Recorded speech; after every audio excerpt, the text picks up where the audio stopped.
and he did his PhD in science. So hopefully when he wins the lotto, we can get him out of IT and I can put him into our new business with all the medical tech stuff. I met Dr. Vic many years ago, and he was sort of, I want to say, in new words, chief process engineer at APSA when they went through massive process reengineering things. And as I say, he then went to Bloom, and obviously everybody knows what the miracles that's happened in Bloom the last couple of years from a technology point of view. And he's just an awesome person all round. And we thought a fantastic person to talk about projects, because he's going to tell you a lot of the truth in projects that most people don't tell you. And I like something that Dr. Vic said the last time, as he said, when you walk into the office, who greets you? And that, I must say, it's just stuck with me. It's just stuck with me, you know. But anyway, I'm not going to take any more of Dr. Vic's time. So thank you very much. And I will hand it over to you, Vic. Thank you, Prof. Piet. Much appreciated. And thank you for the friendship of more than 20 years already. That's true. Prof, do I have a permission to share my screen? Yes. Okay, let's do so. Okay, colleagues, I'm going to switch off my camera now because I think you've had enough bad news for one day. I don't want to fall into the same category as ESCOM. So with your permission. Colleagues, Prof, can you see my screen? Is it visible? 100%. Thank you very much. Right. Colleagues, and thank you for the invite, Marie, to be the guest speaker this morning. It's much appreciated. I think this is now the 4th or 5th year running that I had this opportunity, and it's much appreciated and such. The presentation that I'm going to do this morning is a brand new presentation. It is not the one that I repeated for 3 years or 4 years in the past. So for those that didn't make it around first time around, you're going to see a different one this morning. And I thought of something a bit more, let's call it personal. And I wanted to talk about things in project management that is not necessarily part of the curriculum, that they never tell you, that takes years to grow into, etc. Now, I'm no longer a project manager, I've been one many moons ago, but I employ project managers. And these are the aspects that I'm looking for when I'm employing people. So in terms of moving forward, let me just go to my screen. This is the agenda for today. And I'm sure that everybody is in full comprehension because there might be a few, let's call it guesses on what I'm going to talk about. So I'm going to talk essentially about 10 things this morning. And then between point 10 and point 1, I'm going to do the consolidation. That's the only icon that I'm telling you about is the consolidation. But so I'm going to talk about clowns and cats and people and bow ties and ears and puzzles and a compass. And then we get to the interesting bit, which is, I think, X-rated. So for those that are looking for something spicy in the presentation, this is the point where you can actually look out. And I really put it into position 8 so as to keep your attention for the boring stuff between 1 and 7. And then I'm going to consolidate with point 9 and point 10 moving on. With your permission, then the following. I see I've switched my camera back on. I must just take that down again. Right, so colleagues, let's get into the presentation itself. Now, as you see at the bottom, I've made some amendments to ensure that our multilingual approach still stands. And the first thing that I really want to talk to you about is the center of the previous slide, the diagram in the previous slide, that has this hand, and it talks about you as the accountable party in a project management scenario. So I think I just have to go back one.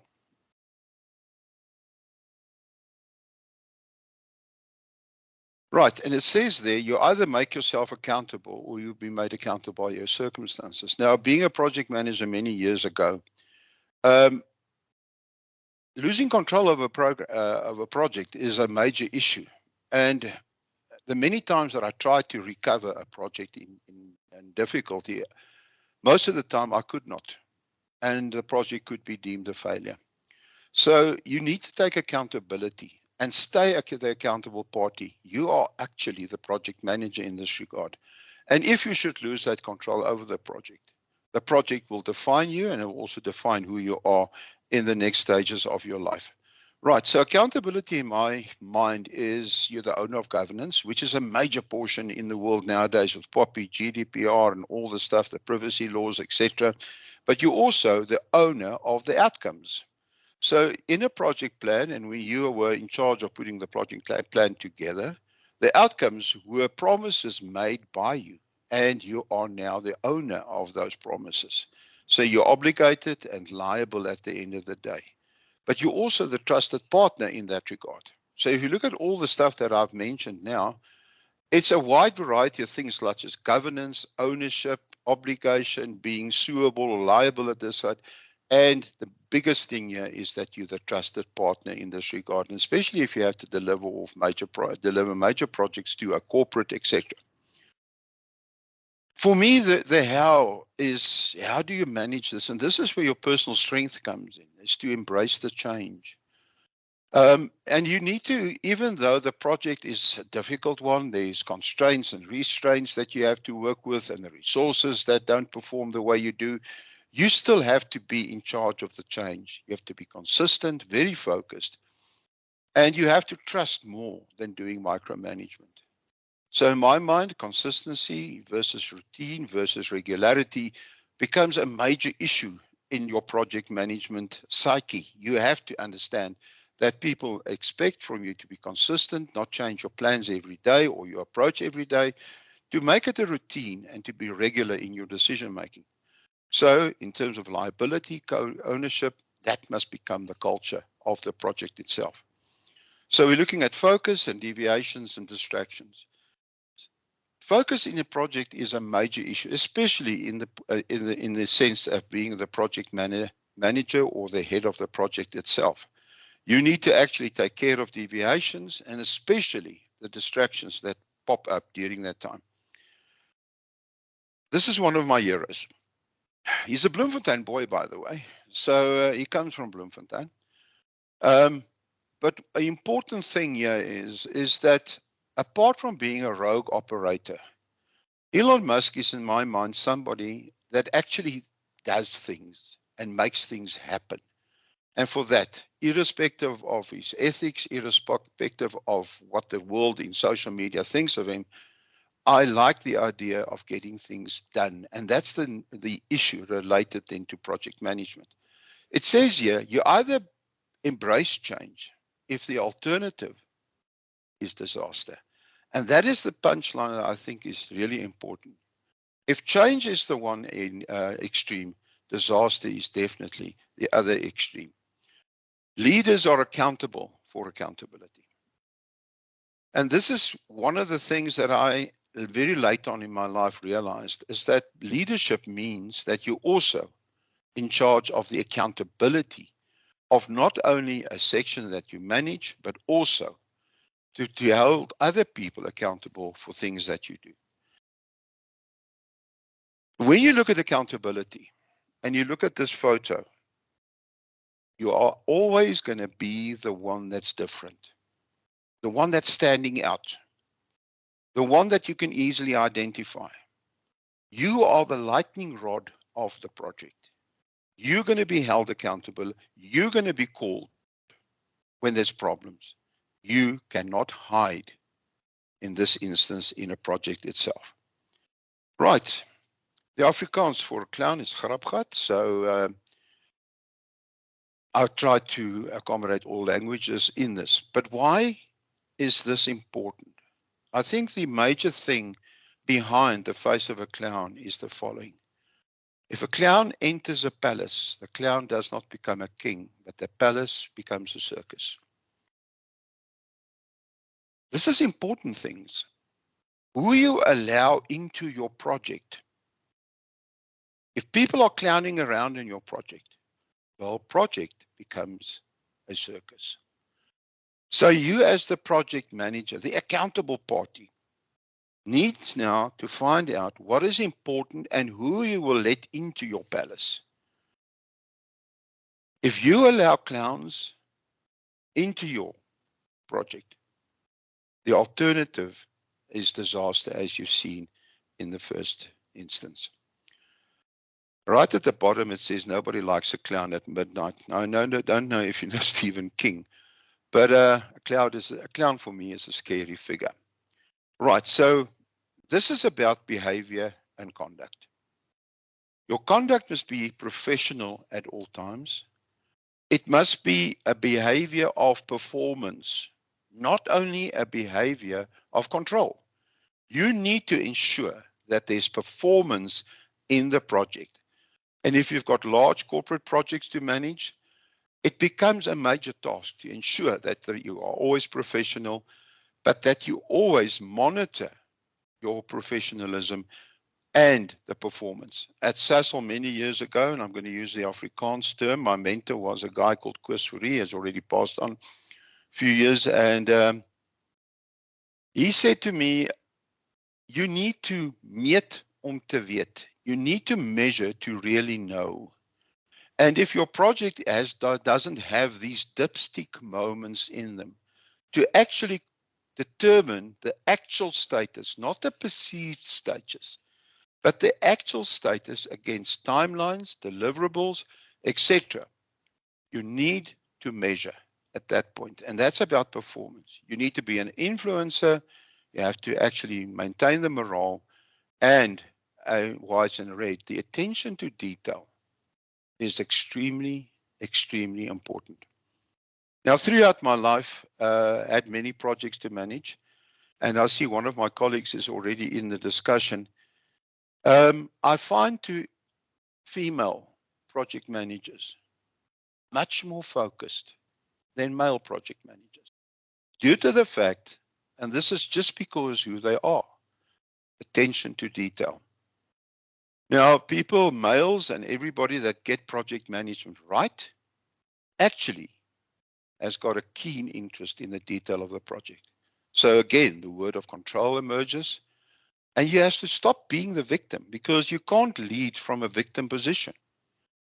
Everything needs to be open and transparent, and perception is only that, a perception, and you need to make sure that the reality prevails. Another person that I'm keenly interested in is Simon Sinek. He says that we are not the victims of our situation, and we are the architects thereof. Now, everything that's wrong in my life is because of me.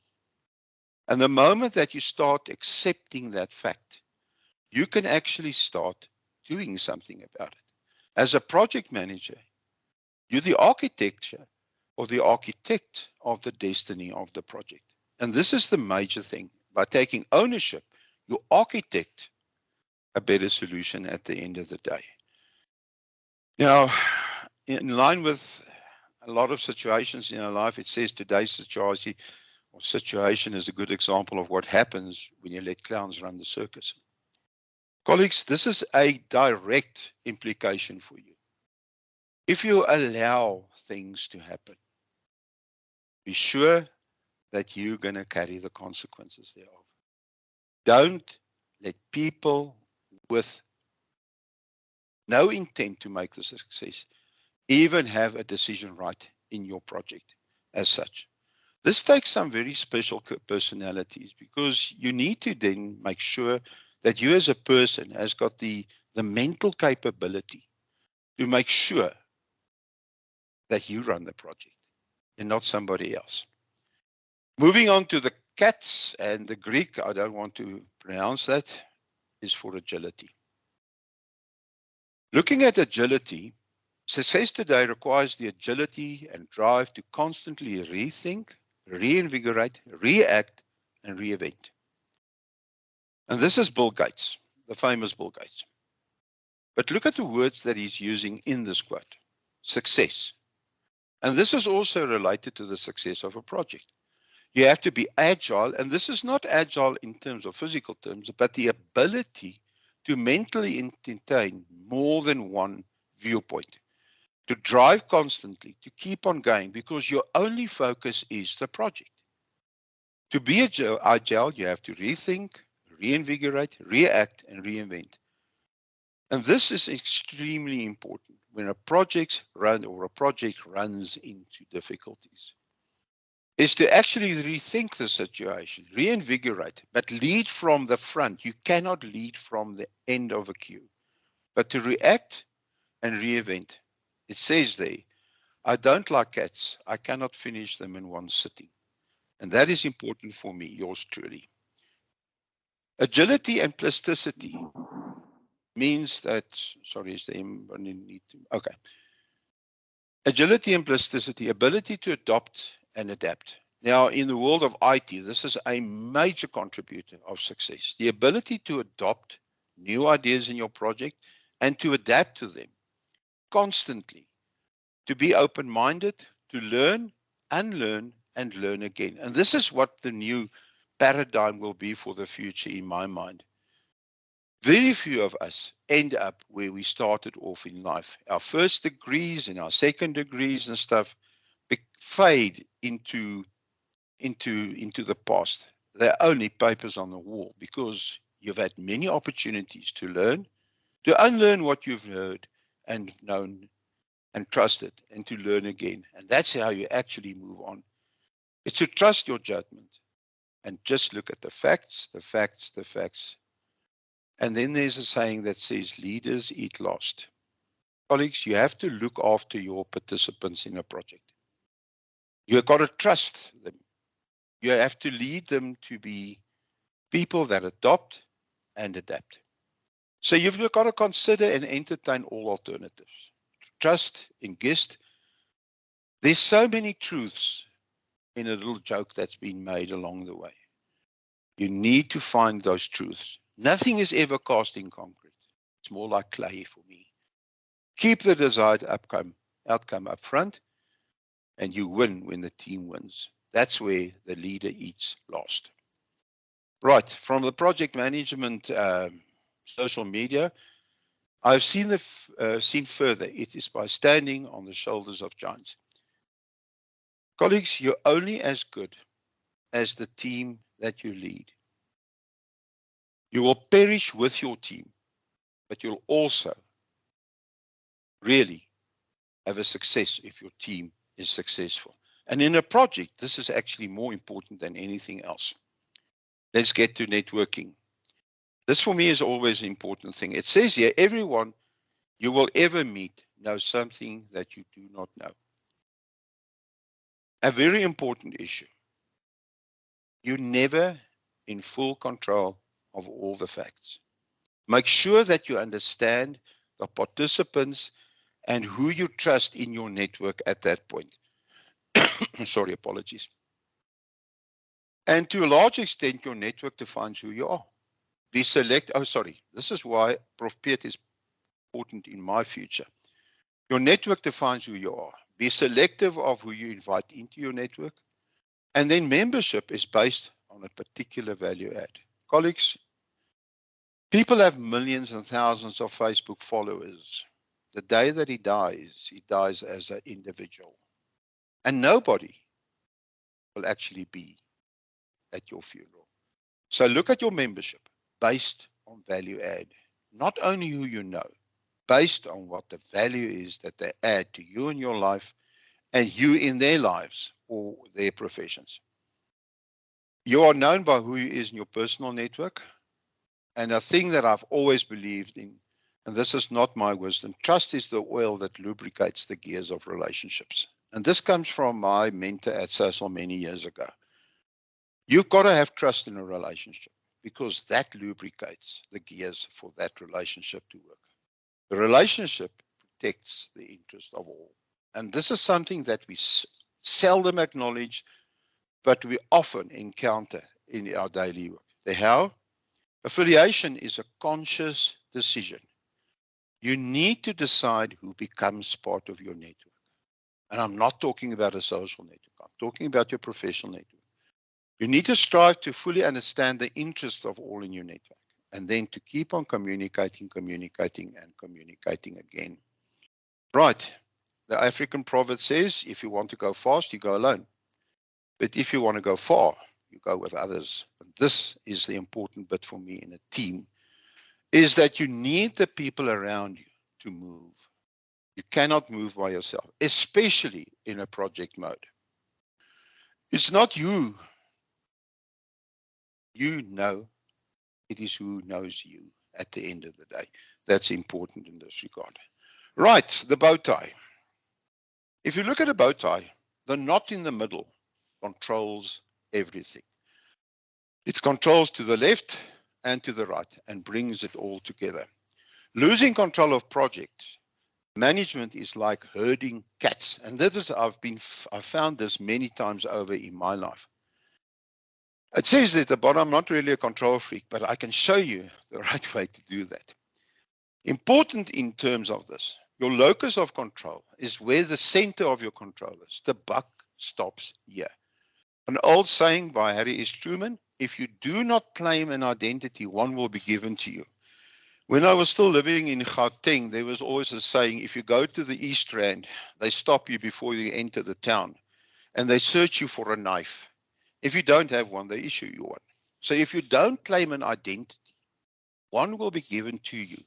And that might be something that's going to stick with you and defines you for life. You have to establish, verify, refine, and maintain your value system. I've got 5 R's in my life. That defines my value system. I strongly suggest that you actually do the same, so that when you call upon that you are always sure of your value system. You've got to challenge and evaluate the values that you are faced with and align and accommodate different opinions. That is part of locus of control. Like in the bow tie, the worst place to be is in the middle. When elephants left and right fight, you are going to be trampled. And it just reflects back at your level of accountability. If you learn a martial art, and this is important, you learn to be dangerous, but simultaneously you learn to control that danger. And I strongly recommend that you look at Jordan B. Peterson and some of the, let's call it, webinars that he runs at some stage. German for hearing is the ear. Right, hearing is listening to what is said. Listening is hearing what is not said. Another saying of Simon Sinek. This is an important bit for me. Colleagues, important here is that hearing is just the audible sound that you hear. But listening is actually paying attention to what you heard, to actually augment that, to understand the message contained therein. Hearing is an ear game. Listening is a mind game. Hearing is natural, that's the audible part. Listening is a skill to be developed.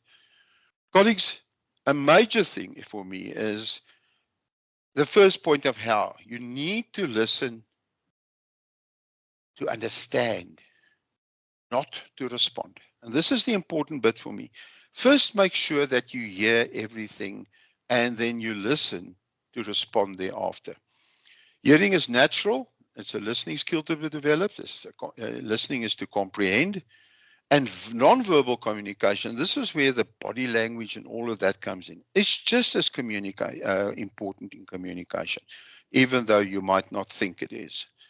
You need to understand that you need to develop your comprehension skills, recognize the importance of it all, and focus on the outcomes and the objectives, because everything that you're going to hear or listen to has got a relationship. And even if it's said in a joke, you need to understand why the context of that joke is important to the other party. You need to cut emotion and personal interest out of your listening and hearing skills.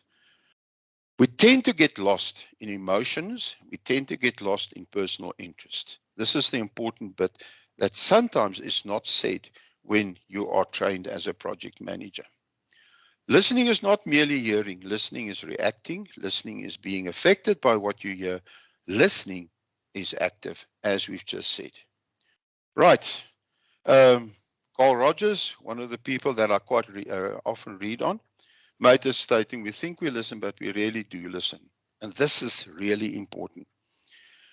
We tend to be selective in our hearing, and we need to make sure that we develop the skills to align hearing with listening, to make sure that we are doing the right things. Right. The puzzle pieces. In Spanish, I've got no idea how to pronounce it, but I had to be multilingual. Right. The art of simplicity is a puzzle of complexity. For every complex problem, there is an answer that is clear, simple, and mostly wrong. Fitting the pieces together is one of the things that makes a project extremely complex. To understand the moving bits of a project, to understand what the project entails, what it does, are the puzzle pieces. And you need to understand the complexity of putting them together in a coherent manner. Dealing with complexity, colleagues, procrastination is one of the major aspects that's killing us today. Never do things today if you can put it off for tomorrow. And that's the motto of a procrastinator. You need to comprehend, interpret, manage, accept accountability, and then lead from the front.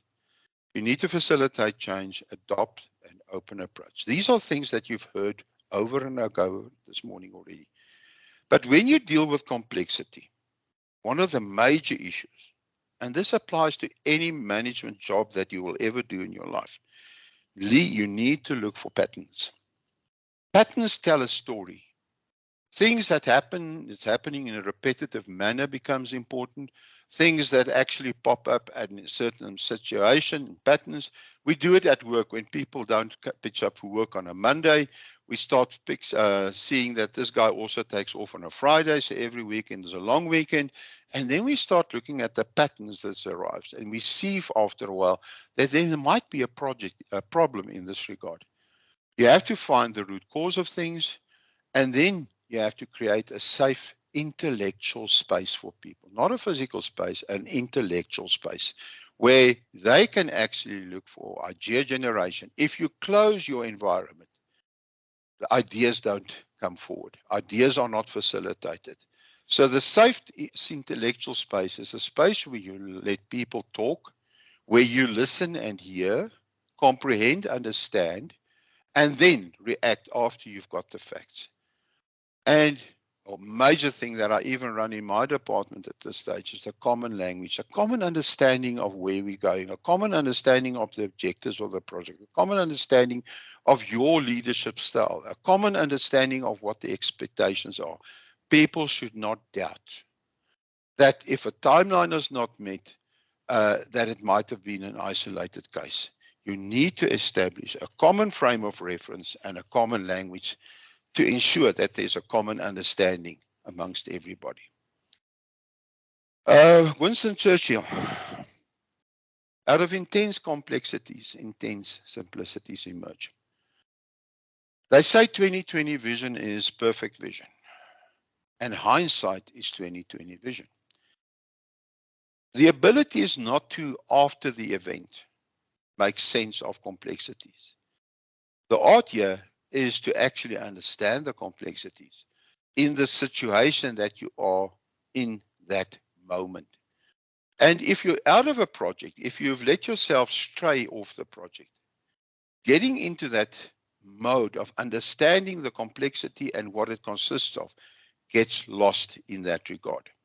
And this is the important bit. You've got to be there. You can't be or manage a project in remote control. The only true wisdom is knowing that you don't know anything at all. And Socrates is one of the people that I think is important to understand all the sayings. Right. Now, in terms of providing direction in a project, and that was the compass, and I think you could have deducted that much, read the directions and directly you will be directed in the right direction. And one of the things that I found very important, you never ask a starfish for direction. Colleagues, read the project plan. Understand the direction of this project. and ensure that you direct the project in that area. Make sure that you have no uncertainty of where you're going with the project. Fatal errors, and this is the errors that come from the textbook. These are fatal errors that I live with every day, and there's 4 of them. Is our inability to deal with the truth. Our inability to deal with the truth. Based on that, we're allowing things to go wrong. And then we can't take firm decisions because we're trying to be popular. The only way of being popular is to sell ice cream. But if you don't have the ability to deal with the truth, and there's many projects that actually show the truths of why it's failing, but we're not able to deal with the truth, such as, for instance, I would like to protect people. I'd like to protect jobs. I'd like to protect performance breakups. You need to be able to deal with those truths. You can't gloss them over. Make sure that you understand that. And don't allow things. As a leader, one of the biggest fatalities is to allow things to go wrong. Because taking that back is normally a privilege that you can't withdraw. And you need to take a firm decision and not be popular. You are paying or paid for the project. And this is the contradictory part. In a symphony orchestra, there's no space for skills development. It's about performance. Very seldom, if any, you'll find in an orchestra a person sitting there and playing piano for the first time or violin for the first time. You need to understand that you're dealing with experts in your project, and you need to trust them that they have the skills to deal with it. You can't allow for skills development in a project because that's the part you never planned for. That's the part that's going to actually cause the fatal error for you. Someone needs to hold the compass, and there's only one of them, and that's you. One of my colleagues used to say, no is a complete sentence. It's just not a word by itself. Learn and teach yourself to say no. It's a full sentence. And in projects, the word no is a significant word. Because if a project stays, somebody needs to say, the buck stops here. These are the truths that I have to deal with things. I'm not going to allow things to go wrong anymore. This is my decision. You're not going to be popular, but at least there's a chance of you salvaging the project as such. Don't underestimate the power of vision and direction. These are irresistible forces, able to motivate you over what might appear to be unconquerable obstacles. Another saying of Jordan Peterson. And then one of my favorite comic strips is Dilbert. There's so much truth in Dilbert that you can't believe. Make sure, again, that you understand the scenarios that you're operating in. Deduct the truths. Allow things to happen in the right way. Don't tolerate mediocrity. You can't allow for skills development within a project. The timelines are just too tight. Right, and now we're getting to that point in a situation where we're going to make it a bit spicy. And I know most of you might have wanted to be here at this point, so you were all paying attention to this, up to this point, to come to this point. So there's a warning here at this stage. There's graphic content ahead. Please cover your eyes and ears for the next 3 minutes if the graphic content really offends you. This is sometimes necessary to face the truth. Right. I got you there. So now that I had your attention for the previous 8 points, let's move on. And we move on to the aspect of perspective. A major issue in any project. Compound interest is the 8th wonder of the world. He who understands it, earns it. He who doesn't, pays it. Compound interest. Look at the perspective there. There's 2 perspectives. There's a person of understanding it and reaping the benefits. And then there's people that don't understand it, who pays for that non-understanding of the offer. This is so important in your project.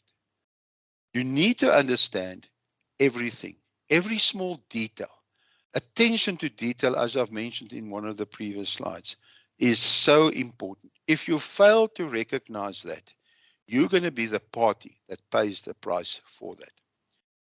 A lack of understanding, lack of planning, lack of effective communication, lack of leadership, and a lack of people management skills. Remember, your project plan remains. Your critical path in your project remains the single truth of your project. The critical path in your project remains to be the single truth of your project. The project timeline needs to be maintained. Colleagues, these are promises that you made in a professional capacity to get the project out, to deliver the deliverables that you most likely defined. So you can't tolerate changes to the critical path. The project deliverables are non-negotiable. And the biggest thing, and there's a law for this, if a project is in trouble, don't add more resources to it. It just deepens the factors that you already have to deal with. It adds dimensions and perspectives to your project that you are not ready to accommodate. You can replace resources, but never add them. The time spent for them to get up to speed in that project becomes the biggest factor. That means that the timeline or your critical path is not met in that regard. Right. When a photographer can't change a scene, he changes the angle and lens to capture the best of the scene. Similarly, when you can't change a situation in your life, change the perspective and your mindset. Change your perspective and your mindset. There's nothing said about objectives, changing the objectives. There's nothing said there about changing the timelines. There's nothing said in changing the promises that you made. You need to be agile, as we've seen previous, like a cat, to actually make the amendments to get a new perspective on the project, to understand the facts, to deal with the truth becomes the important bit here. Instead of wondering when your next vacation is, maybe you should set up a life you don't need to escape from. Another perspective. For some people, work is the measure or the method or the mechanism for them to enjoy their leave for 2 weeks in a year. There's 52 weeks. They work for 50 weeks to enjoy 2 weeks. What if you turn it around? If you feel that your job is easy and you can maintain it and ace it, it becomes a scenario where you enjoy what you're doing and it doesn't become a job anymore. It becomes a playpen for you. Then you don't need a vacation, because a vacation is just a change of scenery, just a change of what you're living through at that single time. It's not a point of rest. Rest or reinvigoration is just doing something different from what you're doing at this stage. Now, the spring resilience in Australian is, you need to understand what resilience means. Right. This is the phonetic for it, and it's there for the purist to understand. Man never made any material as resilient as the human spirit. Now, resilience is one of my 5 R's. It's actually my first value, is to be resilient in any situation. And that is part of the human spirit. It's who you are, what you feel to be to the world, what you need to deliver, how you wake up and how you go to bed, what you portray to the God of your belief. is the issue related to resilience. It speaks to who you are. A leader is best when people barely know he exists.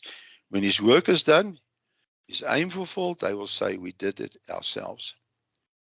Colleagues, this is important stuff because resilience means that you can take people with you, survive any situation, the ability to deal with the truth, to recognize there's a problem in the project, is then to look at a different angle and to survive in terms of your timeline, your challenges, your promised deliverables, and overall the critical baseline of the project itself. Right. Okigari is a Japanese word for resilience. It says, and the theory or the let's call it the story behind this little doll that you've seen them. Resilience means that you can knock this thing over 1,000,000 times. And that little doll will rise up and stand up 1,000,001 times. That is really a resilience, is to roll with the punches, but be able to stand up after that. The ability to survive is the issue of being knocked down 1,000 times and then rise up 1,001 times. And it starts all over again.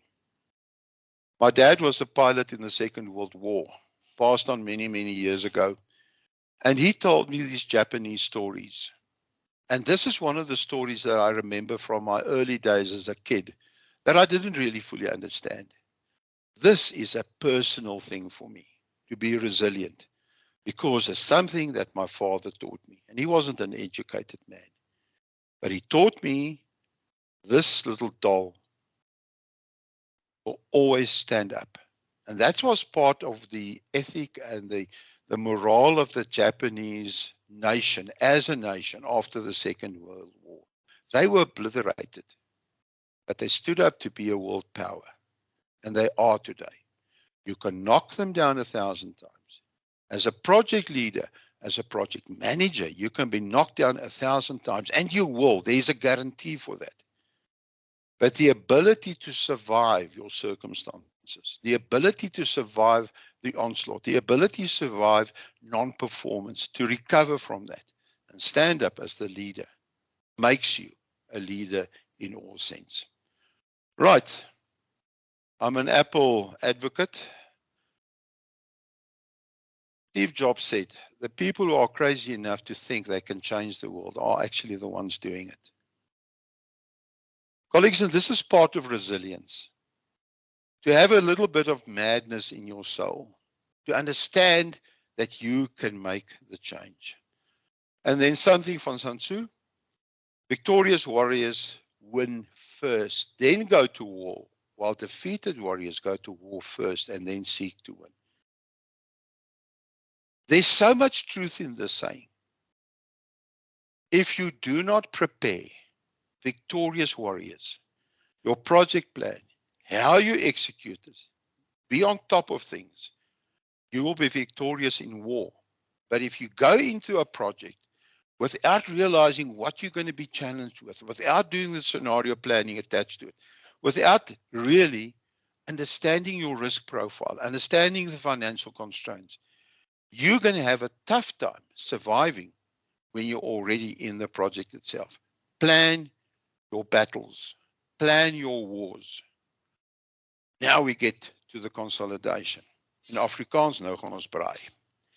Right, colleagues, I've run through all of the icons.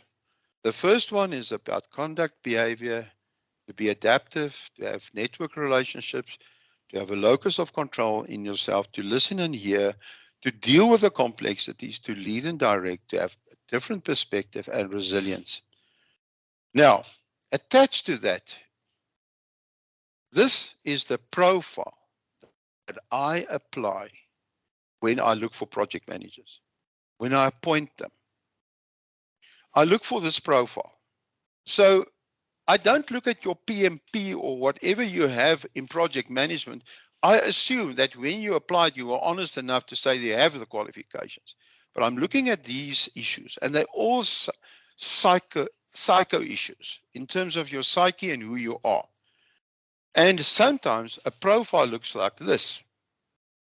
Now, this is the orchestra. Look at the red dots. Are you going to tolerate people that don't have listening or hearing skills to develop those skills in a project? No.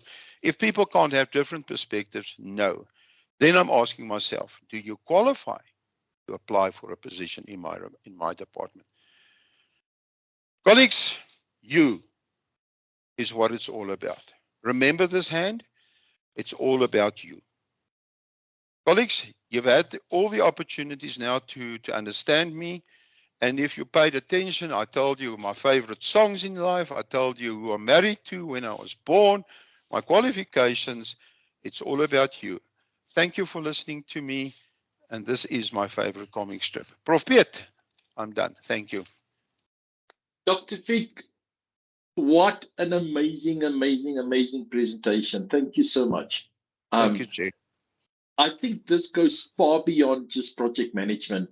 I know I always say to people, it's like sometimes you're going to be a project manager, and for the rest of it, you're going to manage projects because everything is actually a project.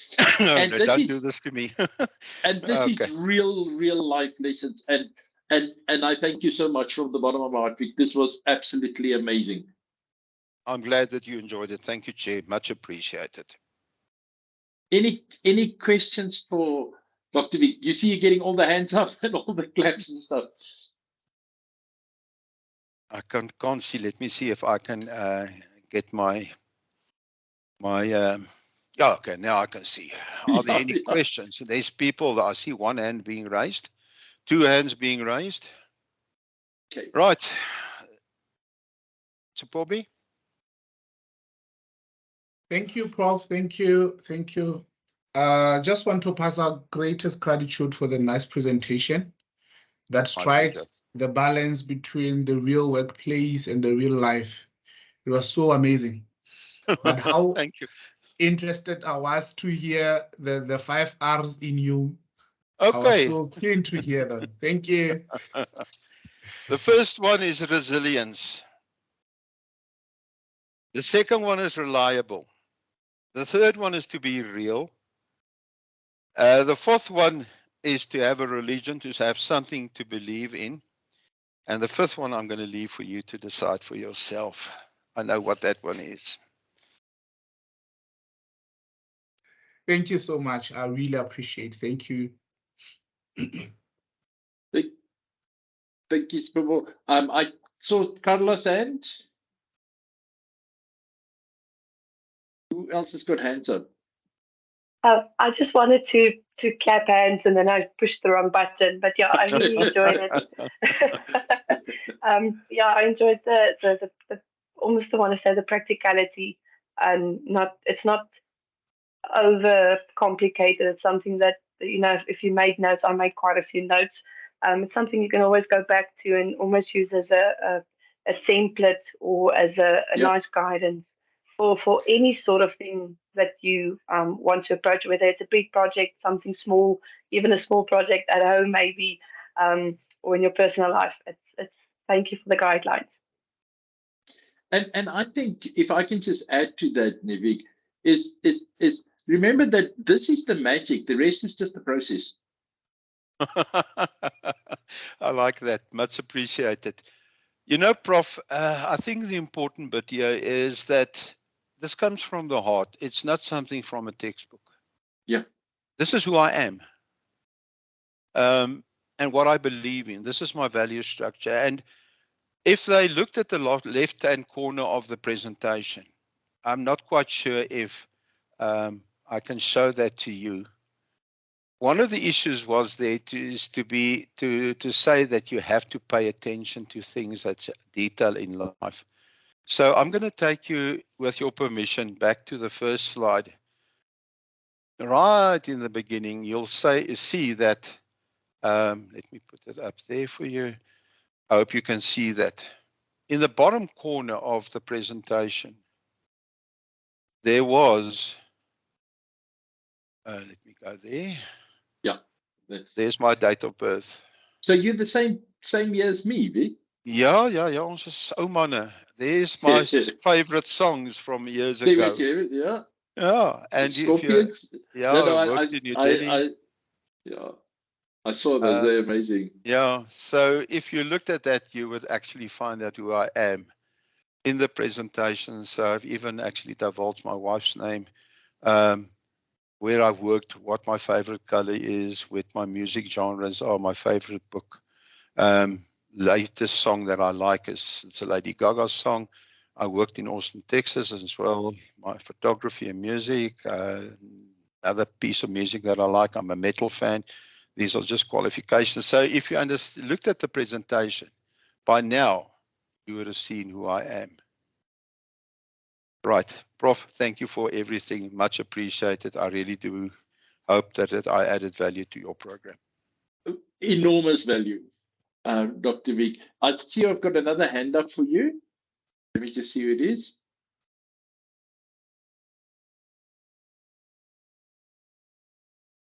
Marishan Immelman, I know her. Yes. Okay, Marishan, you need a question or I want to ask a question? Thank you so much, Chair and Dr. Vic. I must say it was so refreshing hearing, let's call it, being straight to the point. And I think that is something that, you know, in the project management environment, I don't want to say a lot of things are la-di-da regarding what the theory is, but it's so refreshing just to hear. And what I've also experienced is this is the reality.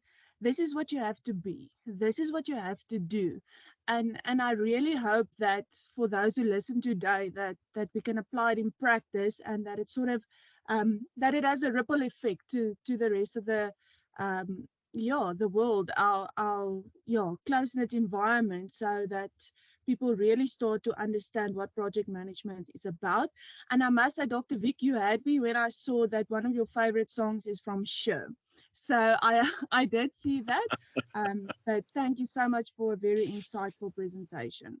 It's only my pleasure. There's another hand, Prof. Yeah. Warakomo? No, thank you, Prof. Thank you, Dr. Vic. Mine is just maybe a comment, not a question per se. Mostly regarding complexities. I think one of the sayings says immediately when you put a human being inside there, the project also becomes a complexity. All of us are complex. So the human element of it also in dealing with people, mostly stakeholders also, the emotional intelligence that goes also with handling those complexities. So I really enjoyed that part to say that those are always going to be there, no matter what you do in your project. People will come. Also, you covered it with perspective. I think it's directly linked with it also, perspective, understanding other people's perspective and putting yourself inside there. So thank you so much. Thank you so much. And I hope you got in. I hope you got some your wife allowed you to share her information. Because I don't know if you're married, you also signed the Puppy Act. The Puppy Act also allows you to do that when you're married. I don't know. Thank you so much. You guys are so true, and I think Dr. Vic will agree with me. I always say it's like, you know what, theory all you do is buy a textbook. Making it work is a totally different game. You know, I mean, think you guys are doing 33 weeks worth of advanced project management, and most of those things a piece of software is going to do for you. You know, we spend weeks on teaching you all the calculations, and then you say, how do I do it? It's like, no, you just put it into a spreadsheet. But it's just how it happens. The key, the magic is how to make it work. Guys, and that is what I still want to find the person that coined the word, the soft stuff. There's nothing soft. For me, the theory is soft because they don't argue, they don't change, it's very simple. You know, a calculation doesn't change. Making those things work is the absolute magic, and that's the hard stuff. And I agree, and that's why I really, really, really enjoyed Dr. Vic's presentation, and I want to ask him. I want to use a lot of his stuff because it's just Dr. Vic. I'll reference him, but it's so true because it makes you think, you know, and it makes you realize why projects fail. I mean, there's so many things Dr. Vic said that I go like, That's exactly why projects fails. That's why project fails. People think because I've got a nice software tool and I've got the PMO and I've got everybody is qualified and everything else doesn't mean it's going to work. The working is a completely different game, and I think more and more we are realizing that that's what creates a success. That's true. Any other questions for Dr. Vic? No.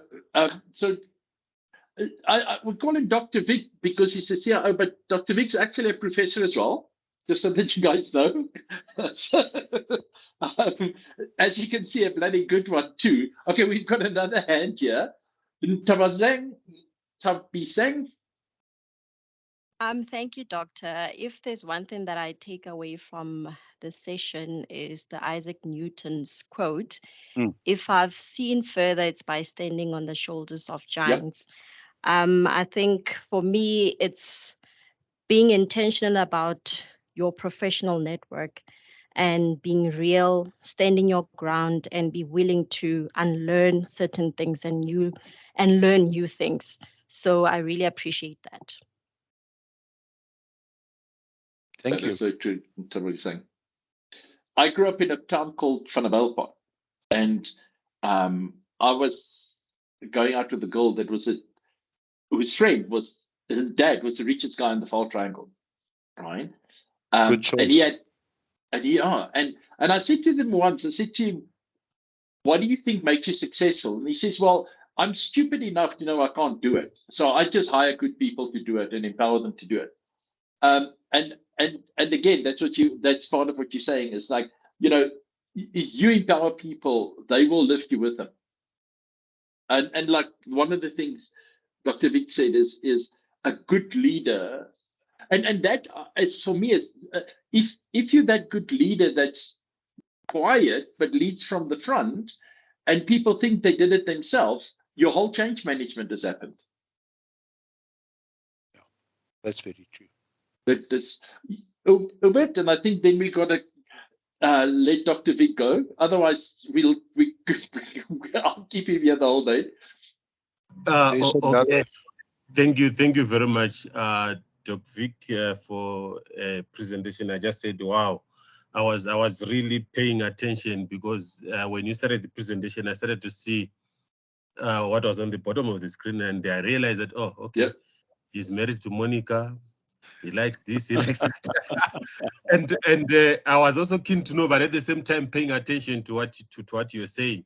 And I just said, oh, okay, wow. You got us there when you wanted. I thought maybe there was gonna be a short presentation of a video or something, but you got us. Yeah. And for sure, we were paying attention. I was paying attention, and I just said to myself, I think one of my next presentation, I'll copy that. In my language, I come from Zimbabwe. In my language, we say to inherit something good, you have seen it from someone who is doing it good. In my local language of Shona. So be rest assured that one of these days you will see my life at the bottom of the screen. Thank you. Hubert, as Dr. Vic said, we've been friends for 20 years. You will never have any conversation with Dr. Vic without leaving with something. It's just his DNA. Normally the bill for the whiskey. But that will be a pleasure too. Dr. Vic, what is your birthday? 3rd of July, 59. Okay, 3rd of July. I'm a winter baby, in the middle of winter. Okay. Colleagues, it has been an absolute privilege and honor to speak to you. I really do appreciate it. For Marie for the invite. Prof. Piet, looking forward to see you in August. Yeah, 100%. Looking forward. And colleagues, and thank you so for much. entertaining me. Yeah, much appreciated. Thank you so much. We appreciate your contribution. Thank you. Thank you. Bye. On a different note, Prof, I'm just